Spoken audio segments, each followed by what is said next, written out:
बिस्मिल्लाहिर्रहमानिर्रहीम। अस्सलाम वालेकुम नाज़रीन, आप यूट्यूब चैनल देख रहे हैं। मैं इमरान खान हूँ। सबसे पहली अहम खबर, वज़ीर आज़म पाकिस्तान से वज़ीर आला खैबर पख्तूनख्वा सुहेल अफरीदी साहब की मुलाकात हुई है।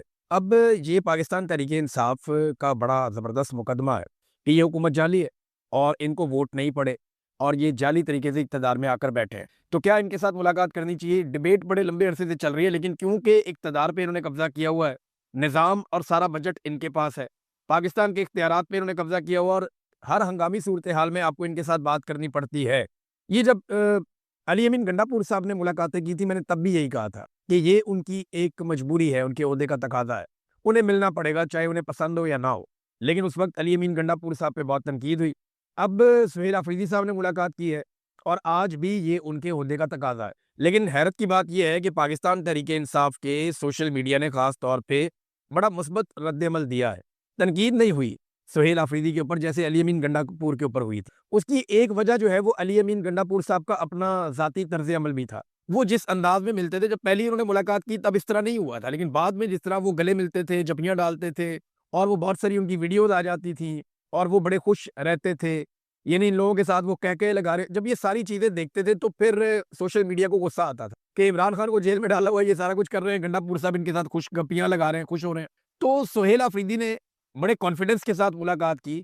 जो चंद तस्वीरें बाहर आई उनके अंदर दिखाई दिया कि वो बड़े कॉन्फिडेंस के साथ, जो फॉर्म 45 का जो कॉन्फिडेंस होता है ना कि मेरी असली हुकूमत है, मैं आप लोगों की तरह जाली नहीं हूँ, वो बड़ा कॉन्फिडेंस होता है। तो उस एतमाद के साथ हमने देखा कि सुहेल अफरीदी साहब वहाँ पे बैठे हुए थे। अब उनके बारे में इतना कोई नेगेटिव वो आया भी नहीं। देखिए, कुछ लोग जो है ना वो इसको इस्तेमाल करते हैं, चाहे वो हुकूमत साइड पे हो, चाहे वो अपोज़िशन साइड पे हो। यानी अगर सुहेल अफरीदी मिलने से इनकार कर देते, जी मैं नहीं मिलता, तो वो कहा जाता जनाब ये गद्दार है, बागी है, मुल्क का दुश्मन है, फ़ायदा नहीं सोच रहा, अपने सूबे का दुश्मन है। और मिलने की सूरत में अब यही लोग आप ज़बानें सुन रहे होंगे अभी कि जनाब अच्छा बच्चा बन गया है, कंप्रोमाइज़ हो गया है। हालाँकि ये उनके ओहदे का एक तकाज़ा है और कुछ भी नहीं है। यहाँ पे जो एलामिया जारी हुआ वो ये है कि वज़ीर आला ने मुलाकात की वज़ीर-ए-आज़म से, बलूचिस्तान के अफ़सोसनाक वाक़ये पर अफ़सोस किया। दहशतगर्दी जहाँ भी हो, हम हमेशा उसकी मज़म्मत करते आए, करते रहेंगे। दहशतगर्दी का ना तो कोई सूबा होता है और ना कोई मुल्क और ना कोई मज़हब। वज़ीर-ए-आज़म से एनएफसी, एआईपी, एनएचपी और दीगर बकाया जात पर तफ़सीली बातचीत हुई कि जनाब हमारे जो पैसे आपने देने हैं वो पैसे दें ताकि हम अपनी कौम के ऊपर, अपने लोगों के ऊपर खर्च करें। खैबर पख्तूनख्वा के माली मसाइल वज़ीर-ए-आज़म के सामने रखे, जिस पर वज़ीर-ए-आज़म ने अपनी टीम की ज़िम्मेदारी लगाई कि वो वज़ीर आला की टीम से मुलाकात करके फ़ौरी तौर पे इजलास मुनक्कद करें और मसले को हल करें। दहशतगर्दी के खिलाफ मुश्तरका लाए-अमल पर मशावरत ज़रूरी है, ये कहा गया। कबायली इज़लाह में सूबाई हुकूमत अब तक कबायली इज़लाह में रिलीफ की मद में अरबों रुपए अपने से खर्च कर चुकी है। मसाइल के हल के लिए हर मुमकिन कोशिश की जाएगी। मज़ीद फ़ॉलो-अप मीटिंग जल्द होंगी। हतमी फ़ैसले होते ही अवाम को आगाह किया जाएगा। अब ये वो सारी चीज़ें हैं और साथ ही उन्होंने ये कहा कि ऐसे बयानात से मुकम्मल इज्तनाब किया जाना चाहिए जो इन लोगों की, जो बेचारे कबायली लोग हैं, जो कुर्बानियाँ दे रहे हैं, उनकी दिलादारी का बाइस बने। तीरा, करम और बाजोड़ के अवाम ने पाकिस्तान के लिए बेमिसाल कुर्बानियाँ दी हैं और आज भी दे रहे हैं। ये सारी बातें सुहेल अफरीदी ने शहबाज शरीफ के सामने रखी। अब मामला ये है कि देखिए ना, नफ़रत कितनी फैल गई है। वादिया तीरा में जो हमारे जर्नलिस्ट दोस्त हैं, मेरी उनसे बात हो रही है, वो ये बताते हैं कि जनाब यहाँ बहुत शदीद नफ़रत है, तीरा के लोगों से जो लोग मिल रहे हैं। वो कहते हैं जी इतनी शदीद नफ़रत है कि लोग वफ़ाकी हुकूमत का और एस्टेब्लिशमेंट का नाम भी नहीं सुनना चाहते और मिलिट्री ऑपरेशन को तो वो एक गाली समझते हैं। ये मैं खैबर पख्तूनख्वा में रहा हूँ ना, मैं आपको बताता रहा हूँ पहले भी माज़ी में कि मैंने कभी भी ऑपरेशन के खिलाफ इतनी ज़बरदस्त राय अवाम की कभी सुनी भी नहीं थी, जितनी मैंने इस मर्तबा सुनी। यानी लोग शदीद नफ़रत करते हैं कि उनके इलाके में मिलिट्री ऑपरेशन किया जाए, वो उसके सख्त खिलाफ हैं। तो फिर आपको दहशतगर्दी के खात्मे के लिए लोगों के साथ बैठकर बात करनी पड़ेगी और दूसरा आपके पास कोई हल नहीं है। सादी-सी बात ये है। अब इसमें जब ख्वाजा आसिफ की तकरीर चल रही थी ना वहाँ पे जरगे में, एतवार वाले जरगे में, तो लोग जूते उतार के फेंक रहे थे, शदीद नफ़रत और गालियों का मुज़ाहरा कर रहे थे जब ख्वाजा आसिफ की तकरीर चल रही थी। ये पाकिस्तान का वज़ीर दिफ़ा है, इसने पाकिस्तानियों की दिफ़ा की ज़िम्मेदारी निभानी है और कबायली इससे इस कदर शदीद नफ़रत कर रहे हैं। एक तो जाली फ़ॉर्म 47 पे लाके पहले बाजुआ ने बिठा दिया, फिर लाके आसिम मुनीर ने बिठा दिया और अब वो कौम की जड़ों में बैठ गया। नफ़रत बेचने के अलावा इस आदमी के पास काम ही कोई नहीं है, दिन-रात नफ़रत। इस आदमी के अंदर बुग़्ज़ और नफ़रत कूट-कूट के भरी हुई है और तबाही फेरी हुई है जनाब ने, जो काम ये कर रहे हैं पाकिस्तान के अंदर। और ये मेरा बड़ा पर्सनल ओपिनियन है इनके बारे में कि ये बिल्कुल ही फारिग आदमी है और जो हरकतें इन्होंने की हैं, अब कबायली उसका रद्द-ए-अमल दे रहे थे और वहाँ से लोगों ने बताया कि जैसी नफ़रत का मुज़ाहरा कबायलियों ने ख्वाजा आसिफ साहब के बारे में किया। बहरहाल ये सुहेल अफरीदी साहब ने मुलाकात की है, लेकिन उन्होंने एक बात कन्फर्म की कि इमरान खान पे मैंने खुद कोई बात नहीं की, कोई सियासी बात नहीं की। कोई सियासी मुतालबा शहबाज शरीफ से नहीं किया। अच्छा ये देखें, ये मुलाकात थी, इसमें वो एक्सपेक्ट कर रहे होंगे। मैंने भी कल वीलॉग में कहा था कि ये ज़रूर याद दिलाइएगा, ज़रा मज़ाक मैंने कहा था कि शहबाज शरीफ साहब आपने वो पूछ के बताना था, पूछा या नहीं? कोई जवाब आया कि नहीं आया? फिर की बनया?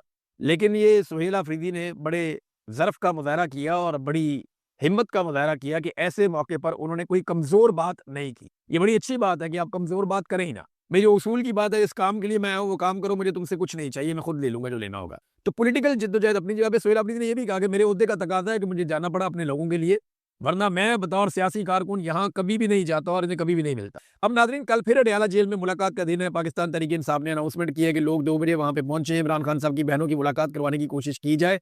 लेकिन ऐसा लगता नहीं है कि पाकिस्तान की मिलिट्री एस्टेब्लिशमेंट इमरान खान साहब की मुलाकातें होने देगी, और जो सियासी उनके सहूलतकार हैं, वो भी मुलाकात नहीं होने देंगे। वो ये समझते हैं कि इमरान खान साहब से जब उनकी बहनें या उनकी फैमिली मिलेगी तो इमरान खान साहब स्टेटमेंट देंगे। वो स्टेटमेंट उनके ट्विटर के ऊपर भी जाएगा, वो हर तरफ जाएगा और पाकिस्तान पूरे के अंदर एक नया बयानिया खड़ा हो जाएगा, जिसका मुकाबला करने में फिर 1 महीना लग जाएगा एस्टेब्लिशमेंट को। इमरान खान साहब का एक ट्वीट आता है, उसके बदले में 4 प्रेस कॉन्फ्रेंस डीजी आईएसपीआर करते हैं, फिर भी उसका असर खत्म नहीं कर सकते। ये एक रियलिटी तो है ना, इमरान खान का मुकाबला ये नहीं कर पा रहे। इमरान खान के बेटों से भी डरे हुए हैं। ये वो बच्चे हैं, वो उनका सियासत में ताल्लुक भी कोई नहीं है और वो कोई क्लेम भी नहीं है कि उन्होंने सियासत करनी है। वो अपने वालिद को मिलने के लिए आना चाहते हैं, उन्होंने वीज़े के लिए अप्लाई किया है। ड्रॉप साइट न्यूज़ बता रहा है जी उनको वीज़े नहीं मिल रहे। और जमैमा खान कहती हैं ये खिलाफ वर्जी हो रही है इंसानी हकूक की, बुनियादी हकूक की। अब ना कोई इंसानी हकूक देखता है, ना कोई बुनियादी हकूक देता है, क्योंकि डोनाल्ड ट्रंप साथ है और बोर्ड ऑफ पीस का पाकिस्तान मेंबर बन गया है और अमन के नोबेल इनाम के लिए डोनाल्ड ट्रंप को इन्होंने नामज़द कर दिया है और इसराइल ने भी कर दिया है। तो यहाँ पे पाकिस्तान की एस्टेब्लिशमेंट ने इस चीज़ को मैनेज किया है। इस चीज़ को इन्होंने मैनेज किया है कि किस तरीके से अमेरिका को और डोनाल्ड ट्रंप को राज़ी रखना है, तो ये करने में कम से कम ये कामयाब रहे। अब इमरान खान के बेटों को वीज़ा नहीं दिया गया। ये मामला कहाँ जाएगा, इस पे हम देख लेते हैं। कुछ लोग नाज़रीन एक चूरन बेच रहे हैं। ये बड़ा इंटरेस्टिंग है, आपके सामने रखना बहुत ज़रूरी है और इसको आपने ज़हन में रखना है। कुछ लोग ये चूरन बेच रहे हैं, आने वाले दिनों में इसको ज़्यादा बेचा जाएगा कि जनाब कुछ सहाफ़ी हैं, कुछ यूट्यूबर्स हैं और कुछ जो हैं वो सोशल मीडिया के एक्टिविस्ट हैं, कुछ पाकिस्तान के अंदर हैं, कुछ पाकिस्तान के बाहर हैं, ज़्यादातर पाकिस्तान के बाहर हैं। इन लोगों की वजह से इमरान खान साहब एस्टेब्लिशमेंट से बातचीत नहीं कर पा रहे, या इनकी वजह से इमरान खान साहब पीछे नहीं हट पा रहे और मामला अपना तय नहीं कर पा रहे और जेल से बाहर नहीं आ पा। भाई इमरान खान ने तो पहले दिन से कहा कि मैं एस्टेब्लिशमेंट से बात करना चाहता हूँ, क्योंकि इनको वापस बैरकों में भेजना है। इमरान खान ने तो पहले दिन से कहा कि वो बातचीत करना चाहता है। उसने कब कहा कि मैं बातचीत नहीं करना चाहता? इमरान खान तो कहता है बातचीत करना चाहता हूँ, डील नहीं करना चाहता। चले इसको ऐसे ले ले कि ये चूरन बेचा जा रहा है, ये आने वाले दिनों में बहुत ज्यादा बेचा जाएगा। मैं आपको पहले बता रहा हूँ कि इमरान खान डील इसलिए नहीं कर रहा कि उसके ऊपर कोई सहाफियों का, सोशल मीडिया का और कुछ यूट्यूबर्स का दबाव है। ये लोग फिर इमरान खान को जानते हैं, इन्हें इमरान खान का पता ही नहीं है। देखिए हकीकी आज़ादी का नारा सबसे पहले किसने लगाया? इमरान खान ने लगाया। ये किसने कहा था कि जब तक मेरे में खून है और जब तक मेरे अंदर सांस बाकी है मैं इनका मुकाबला करूं? ये इमरान खान ने कहा था। मुझे डरा हुआ देखना इनकी हसरत रह जाएगी, ये भी इमरान खान ने कहा था। मैं इनके सामने नहीं झुकूंगा, मैं इनका गुलाम नहीं बनूंगा, ये भी इमरान खान ने कहा था। और मैं आसिम मुनीर के सामने नहीं झुकूंगा, ये भी इमरान खान ने कहा था। देखिए पाकिस्तानियों को ये लड़ाई और इसका ये जो लेवल है, इस लेवल पर ये सारा शऊर इमरान खान साहब ने दिया, ये जो अब मौजूदा है। और इमरान खान साहब खुद इसका हिस्सा है, वो खुद अपनी मर्जी से इमरान खान साहब इस लड़ाई में उतरे हैं। मैं आपको छोटा सा वाकया बता देता हूँ। मार्च में 2023 में बहुत लड़ाई हो रही थी यहाँ पे जमान पार्क के बाहर। तो रात के वक्त मैं अपना प्रोग्राम करने के बाद जब वहां गया, मुझे मौका मिला, हर तरफ आंसू गैस की शेलिंग थी, बदबू थी। उस वक्त पुलिस वालों को पसपा करके भगा दिया था कारकुनों ने। काफी लोग जख्मी पड़े हुए थे, ऐसा लग रहा था मैदान जंग का मंजर है। मैं अंदर गया, मैंने इमरान खान साहब से मुलाकात की, तो मैंने उन्हें उस दिन कहा, मैंने कहा खान साहब बाहर लोग आजादी के नारे लगा रहे हैं, लोगों ने आपके नारे को संजीदा लिया है। तो आपको पता है कि जब लोग आज़ादी का नारा लगाते हैं तो फिर वो ये उम्मीद करते हैं कि हम आज़ादी की अब लड़ाई लड़ेंगे और आज़ादी लेंगे, अब जो हकीकी आज़ादी आप कहते हैं। तो क्या आप ज़हनी तौर पे इस सारे के लिए तैयार हैं? तो उन्होंने कहा दूसरा रास्ता ही कोई नहीं है इमरान। ये इमरान खान साहब ने मुझे कहा कि दूसरा रास्ता ही कोई नहीं है, मैं जेल भी जाने के लिए तैयार हूँ, मैं कोई भी कुर्बानी देने के लिए तैयार हूँ, ये मुझे मार भी देंगे मैं फिर भी तैयार हूँ। ये इमरान खान साहब के अल्फाज थे उस रात को। ये गालिबन 14-15 तारीख थी, मार्च की वो रात थी, मैं वहां पे गया था। मैंने उनसे 1-2 सवाल किए थे, ये उनके जवाब थे। तो इमरान खान साहब अपनी मर्जी से आए थे और जिसे लगता है ना कि इमरान खान साहब को कोई सोशल मीडिया या कोई दानिश्वर या कोई इमरान खान को यूट्यूबर या कोई सहाफ़ी वो रोक पाएंगे अपना फैसला करने से, वो फिर इमरान खान को जानते ही नहीं, उन्हें पता ही नहीं है इमरान खान कौन है। ये कोई भी फैसला इमरान खान कर सकता है। देखिए ना उस्मान बुज़दार के खिलाफ हमने कितनी स्टोरीज की, कितने प्रोग्राम किए, कितना कुछ किया। अगर इमरान खान इन्फ्लुएंस में आने वाला आदमी होता तो उस वक्त इमरान खान उस्मान बुज़दार को हटा देता। इमरान खान ने उस्मान बुज़दार को नहीं हटाया, सारा दबाव हमने डाला, नहीं हटा। जब कोरोना वायरस आया पूरे पाकिस्तान ने इमरान खान पे दबाव डाला, लॉकडाउन लगा दो, मिलिट्री एस्टेब्लिशमेंट ने पैगामात भिजवाए, लोगों को कायल किया, सबको फोन किए कि मुल्क बंद कराओ, लॉकडाउन लगाओ। कैसा डिसीजन था, बिल्कुल पॉपुलर नहीं था। इमरान खान ने लॉकडाउन नहीं लगाया, सारा मुल्क खिलाफ हो गया, नहीं लगाया। साबित हुआ बाद में कि वो ठीक निकला। रेहाम खान की तलाक का चलो जाती मामला है, लेकिन इलेक्शन से एक दिन पहले इमरान खान साहब ने तलाक अनाउंस करवाई थी, पूरे इलेक्शन का बेड़ा गर्क कर लिया था। जो वो एक इलेक्शन होते हैं बल्दियाती, पार्टी के सारे लोग समझा रहे खान साहब 4 दिन 2 दिन ठहर जाए, ये अनाउंसमेंट बाद में कर लेते हैं, नहीं अभी अनाउंस करो। इलेक्शन से एक दिन पहले तलाक दी और अनाउंस की इमरान खान साहब। ये फैसला करेंगे डर के यूट्यूबर से, सोशल मीडिया से? नहीं, इमरान खान अपना फैसला खुद ही करेगा। ये आदमी अपनी हुकूमतें गिरा देता है, अजीब आदमी है ये, इस तरह का नहीं है। आप इसको नवाज शरीफ के साथ या जरदारी के साथ आप कंपेयर नहीं कर सकते। अपनी हुकूमतें गिरा देता है, अपने वुज़रा के इस्तीफे दे देता है, ये कुछ भी कर सकता है। इमरान खान किसी भी लेवल तक जा सकता है, आपको आइडिया नहीं है। वो सिर्फ अपना गोल देखता है कि मैंने ये गोल अचीव करना है। उसने सारी पॉलिटिकल एलीट को एक्सपोज करके रख दिया, डिस्क्रेडिट कर दिया पाकिस्तान से। उसका गोल तो उसने बर्बाद कर दिया। पाकिस्तान की एस्टेब्लिशमेंट ने इमरान खान से मत्था लगाया, उसने अपना गोल बना लिया, बेड़ा गर्क करके रख दिया। वो कभी प्रेस कॉन्फ्रेंस करते हैं, कभी स्कूलों में जाते हैं, कभी कॉलेजों में जाते हैं, कभी यूनिवर्सिटियों में जाते हैं, कभी कोई गाना, कभी कोई ड्रामा, कभी कुछ कभी कुछ कभी कुछ। वो सारा ही कुछ करके उन्होंने देख पाकिस्तान जिंदाबाद का नारा बदल के पाकिस्तान हमेशा जिंदाबाद रख दिया, फिर भी बात नहीं बनी। सारा कुछ करके देख लिया। इमरान खान सिर्फ अपना गोल सेट करता है, वो गोल तक पहुंचना कैसे वो खुद ही डिसाइड करता है। आप इमरान खान को ड्राइव नहीं कर सकते, उसे कंट्रोल नहीं कर सकते, और ये सोशल मीडिया के जरिए से आप उसे कंट्रोल करेंगे। ये सारा सोशल मीडिया, इमरान खान बाहर निकलकर एक बयानिया देगा ना, तो ये उसके बयानिए के ऊपर चल पड़ेगा, क्योंकि लोग उस पर भरोसा करते हैं, उस पर एतबार करते हैं। तो ये जो लोग चूरन बेच रहे हैं, सिर्फ नफरत फैला रहे हैं, प्रॉब्लम क्रिएट कर रहे हैं, आपस में लड़ाना चाहते हैं सोशल मीडिया को, तो इससे गुरेज करें, इनकी बात को इग्नोर करें।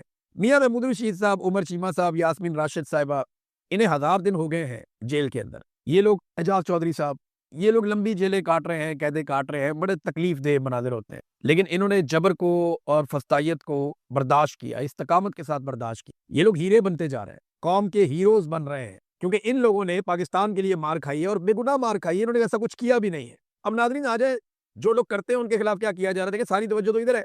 बलूचिस्तान में 2 दिन गुजर गए, 12 शहरों पे एक साथ अटैक हुआ था। इंडिया में एक शहर पे अटैक हो जाए, एक कोने में एक जगह पे, वो पाकिस्तान को वक्ता डाल देते हैं। ये कह रहे जी इंडिया ने हमारे 12 शहरों के ऊपर अटैक करवाए बलूचिस्तान में, तो क्या आपने कार्रवाई की है? सवाए मैच नहीं खेलना इंडिया से, एक आपने, ये क्या बात हुई भाई? जो इंडिया करता है आपके साथ, आप क्यों नहीं करते? टिट फॉर टैट होता है ना, या तो बड़ी बड़ी बातें नहीं करनी चाहिए। अब मामला ये है कि बलूचिस्तान में दहशतगर्दों के हमलों को 2 दिन हो गए हैं, कोई भी जिम्मेदारी लेने को तैयार नहीं। कोई एक ऑफिसर, कोई एक बंदा, कोई एक एजेंसी का एहलकार, और कोई तो रिस्पॉन्सिबिलिटी लो कि भाई मेरी जिम्मेदारी थी, मैं रिस्पॉन्सिबल था इस अमनो अमान के लिए।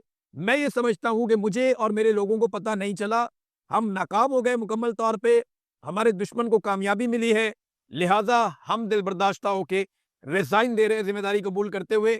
दूसरे लोग आए और आकर काम करें। ना किसी ने रिजाइन दिया, ना किसी को निकाला गया, ना किसी के ऊपर कोई इंक्वायरी हमने सुनी है। यानी ये तो वजीर आजम को इनिशिएट करना चाहिए था कि जनाब इतना बड़ा वाकया हो गया, 12 शहरों में एक साथ दहशतगर्दी हो गई, इसका जवाब दो मुझे, बताओ मुझे कि ये कैसे हो गया, तुम्हारी इंटेलिजेंस किधर गई?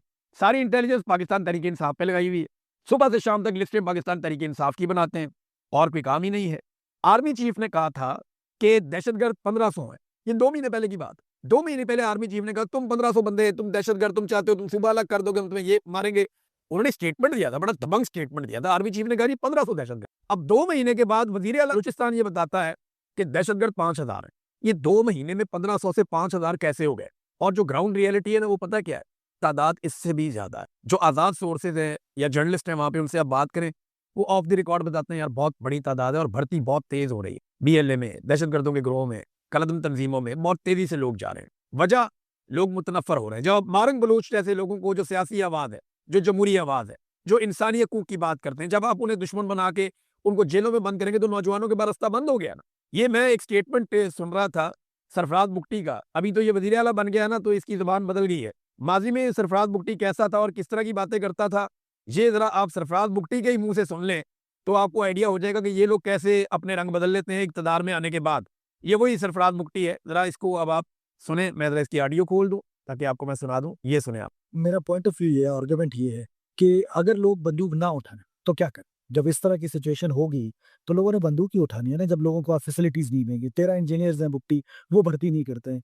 तो ये ओजीडीसीएल, पीपीएल, ये सारी जितनी गैस कंपनीज़ हैं, ये सारी गैस कंपनीज़ जो है वो इंतहाई लोगों के साथ ज़्यादती कर रही है, तो लोगों के पास और कोई ऑप्शन नहीं। बंदूक ना उठाएं तो और क्या करें, उनके साथ ज्यादतियां हो रही हैं, उनका हक छीना। अब ये बातें कौन कर रहा था? यही बुकटी कर रहा था। अब वो कहता है जनाब कोई सियासी हल ही नहीं है, कोई महरूमी नहीं है, ये तो सारा अस्करी हल है, मारो इनको पकड़ के। तो किस किस को मारेंगे, कहां तक मारेंगे? आपको अल्टीमेटली एक बड़ी जंग के बाद भी बैठना ही पड़ता है। लोग होंगे तो उन पे हुक्मरानी करेंगे ना, या खाली पत्थर सोना तांबा ही छोड़ना है वहां पे, जो बाद में उठा के आपने बेच देना उन्हें पुणे ही बेचते हैं ना हम। हमने यहाँ पे कौन सी फैक्ट्रियां लगाई हुई हैं या सिस्टम बनाया हुआ है या लोगों को ट्रेंड किया हुआ है कि हम फाइनल आइटम बना के बड़ा पॉलिश करके बेहतरीन करके पूरी कीमत के ऊपर अपने ज्यूल्स को बेचें? ऐसा नहीं होता। नाज़रीन, शीरी मज़ारी साहिबा के हवाले से एक अफसोसनाक खबर है। वो कह रही है मुझे तो पता ही नहीं है, मेरी बेटी की ज़िंदगी के बारे में भी नहीं पता। 10 दिन हो गए हैं, मुझे मेरी बेटी से मिलवा भी नहीं रहे। वो बेचारी मिलने के लिए जाती हैं, वहाँ बैठी रहती हैं, उनकी मुलाकात नहीं होती। मैं ये देख रहा था कि शीरी मज़ारी में और यास्मीन राशिद में क्या फ़र्क निकला। यास्मीन राशिद साहिबा ने जेल काट ली, इमरान खान साहब के साथ वफादारी निभा ली और उन्हें बहुत इज्जत भी मिली। शीरी मज़ारी साहिबा को उनकी बेटी की वजह से इमरान खान का साथ छोड़ना पड़ा। मैं कभी भी उनको कसूरवार नहीं कहूँगा। किसी की भी बेटी हो ना तो उसको शायद यही फैसला लेना पड़ेगा। शीरी मज़ारी साहिबा ने अपनी बेटी के हाथों मजबूर होके कि मेरी एक ही बेटी है, और ये बड़ी तकलीफ वाली बात होती है कि आपके बच्चों की जान तक मामला आ जाए। तो उन्होंने शीरी मज़ारी साहिबा ने इमरान खान का साथ छोड़ दिया था, लेकिन आज उनकी वही बेटी वो उससे मिल भी नहीं पा रही। उस पे तशद्दुद हुआ है, 10 दिन से उसको बंद किया और आज वही बेटी उनसे शीरी मज़ारी साहिबा मिल भी नहीं पा रही। तो मैं ये आपको कहता हूँ ना कि सारों को इकट्ठे होकर लड़ना पड़ेगा, वरना बारी-बारी सबकी बारी। नसीम ज़ारा साहिबा का प्रोग्राम नहीं चला और इसके ऊपर बहुत सारे सहाफ़ियों ने ट्वीट किया, बहुत सारे तहफ़्फ़ुज़ात का इज़हार किया कि पता नहीं उनका भी प्रोग्राम बंद कर दिया गया, पता कुछ नहीं है। लेकिन जिस तरीके से आवाज़ उठाई गई है, लाज़मी बात है नसीम ज़ारा साहिबा से बात की होगी दोस्तों ने, पहले मेरी बात नहीं हुई उनसे। बड़ी अच्छी खातून है, उन्होंने एक दफ़ा किताब भी दी थी पढ़ने के लिए, मेरी उनसे मुलाकात भी रही, बातचीत भी होती रही। तो नसीम ज़ारा साहिबा का भी प्रोग्राम बंद कर, और मैं आपको बता रहा हूँ कि बारी-बारी सबकी बारी, या तो सारे तलत हुसैन बन जाओ, नहीं तो सबके प्रोग्राम बंद हो जाएँगे। ये बारी-बारी सबकी बारी आनी है। ये जो रिजीम चल रहा है ना, ये किसी को बर्दाश्त ही नहीं करेगा। इनको इस बात पे यकीन है कि इनका मुकाबला कोई नहीं कर सकता, क्योंकि डोनाल्ड ट्रंप आजकल इनके साथ है। लेकिन जिस वक़्त इन्होंने डोनाल्ड ट्रंप को किसी बात पे भी इनकार करने की जुर्रत की, उसके बाद एक नया खेल शुरू। नाज़रीन, एक डाटा है मेरे पास कि किसके दौर में पाकिस्तानियों पे कितना कर्ज़ा चढ़ा। ये डाटा मैं आपको अपने अगले वीलॉग में सुनाऊँगा, क्योंकि बड़ा तफ़सीली डाटा मैंने काफ़ी मेहनत करके खुद इकट्ठा किया है। इस पे किसी रिसर्चर की मदद भी नहीं ली। और दूसरा मैं आपको ये बताऊँ कि फ़लस्तीनियों का कत्लेआम एक मरतबा फिर इसराइल ने तेज़ कर दिया। पाकिस्तान के डीजीआई एसपीआर ने और हुकूमत ने हमें ये बताया था कि हम बोर्ड ऑफ पीस में इसलिए गए ताकि नस्लकुशी बंद हो जाए। लेकिन गुज़िश्ता 24 घंटों में 30 मज़ीद फ़लस्तीनी शहीद कर दिए गए और एक मुश्तरका एलामिया 8 मुस्लिम ममालिक ने जारी किया है। लेकिन 30 मज़ीद फ़लस्तीनी शहीद किए गए, 550 के करीब जंगबंदी के बाद से लेकर अब तक शहीद कर दिए गए हैं। 1430 से ज़ायद फ़लस्तीनी जो हैं वो ज़ख्मी हैं जंगबंदी के बाद से लेकर अब तक, और 755 अफ़राद मलबे के नीचे से उनकी लाशें निकाली गई। ये फ़लस्तीन में हो रहा है। रफ़ा क्रॉसिंग जो है वो मिस्र की तरफ खुली है, बड़े अरसे के बाद, 2 साल के बाद, और कुछ तंज़ीमों को काम करने दिया जा रहा है, कुछ को नहीं करने दिया जा रहा। साथ में कत्ले-आम भी जारी है। मेरी समझ से बाहर है कि ये गज़ा का मसला किस तरीके से हल होगा। डोनाल्ड ट्रंप का प्लान बिल्कुल अलग है, पाकिस्तान का प्लान बिल्कुल ही अलग है। इन्होंने जो कौम को बताया वो कुछ और ही है। उसके बाद जो इसराइल है उसका अपना एक प्लान है एक्सपेंशन का। तो वो सबके अपने अलग-अलग प्लान है और सारे इकट्ठे होकर किस मंसूबे को अमली जामा पहनाएँगे, और किसी भी प्लान के अंदर मुझे फ़लस्तीनी रियासत या फ़लस्तीनी अवाम वो कहीं नज़र नहीं, बदकिस्मती से। अब तक के लिए इतना ही। अपना ख्याल रखिएगा, अपने इस चैनल का भी। अल्लाह हाफ़िज़।